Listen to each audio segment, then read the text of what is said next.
Let's take a couple of minutes and we'll walk through the Bluetooth settings on Pioneer's AVH-X2800BS. So in order to check the Bluetooth settings, I want to make sure that I have a phone connected.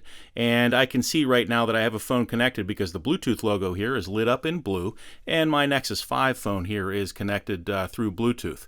So to get to the Bluetooth settings, we can touch the gears here, and we can go to the Bluetooth settings, except that's grayed out. So we're going to have to fix that.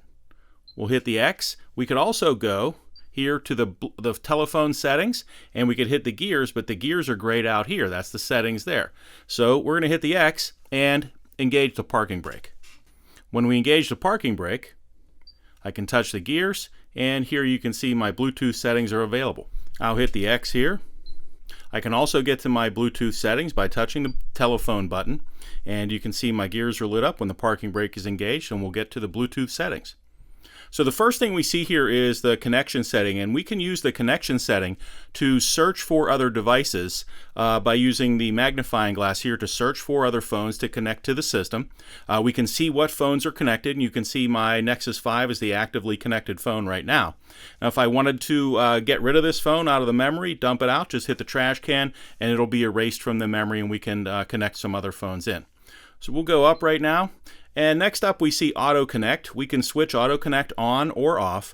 Now most people like to keep Auto Connect turned on. Auto Connect means that once you've connected a phone, like this Nexus 5 to the head unit, and you go drive your vehicle around somewhere, turn it off. When you come back to the vehicle, they will automatically find each other and reconnect. That's Auto Connect. If you don't want that to happen, you can switch Auto Connect off. Most people like to keep Auto Connect switched on. Next up is our Phonebook Auto Synchronize, and we can switch that on or off. Now with Phonebook Auto Synchronize turned on, every time I start my vehicle and the phone and the head unit find each other, it will automatically synchronize the phonebook. So anytime that you have added a name or deleted a name from your phonebook, it will automatically be synchronized every time you start your car, but that may take a few seconds for that action to happen before the phone is available in your car. If you don't want the phonebook to auto synchronize, for example, if you have tons of names in your phonebook, you can switch this off. Next up, we'll scroll down a little bit here, is visibility for the head unit, and we can switch the visibility on or off. Now with the visibility switched off, that means the phone won't be able to find the head unit. So most of the time you're going to want to leave the visibility switched on, especially if you have Auto Connect selected, you want the visibility switched on. Next up is our PIN code, and if we hit this, we can get in and change the PIN code here from the default of 0000. Now most modern phones do not require a PIN code.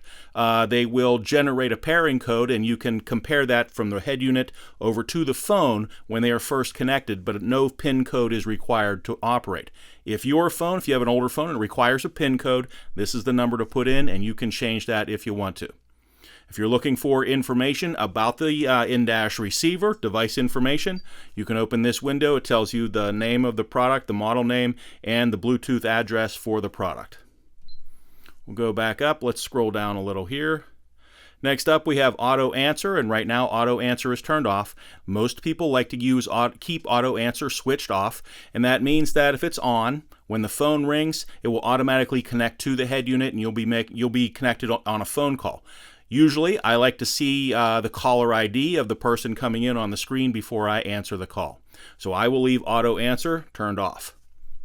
Next up is the ringtone. When you get a phone call, if your phone's ringer is active, the phone ringer will activate, and the head unit, the in-dash receiver, also has its own ringer. It can be active on or off.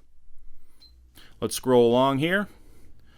Next we have Invert Name, and this is for the names in your phone book. We can switch the names and invert them from first name last to last name first. This may be a useful thing depending on your type of phone and the way the names are input into the phone book. So you can try that out and see if it makes sense for you.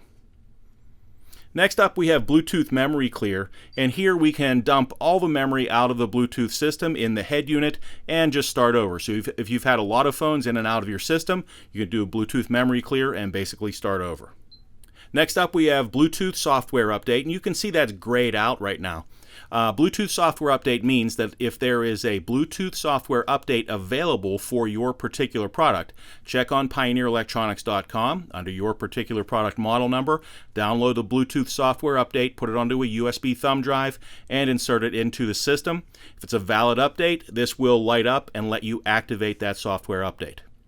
And on the bottom of the list here, we see our Bluetooth version information. Be sure to check the device version information before you do any update. And when you're done making these settings, you can just hit the X to escape.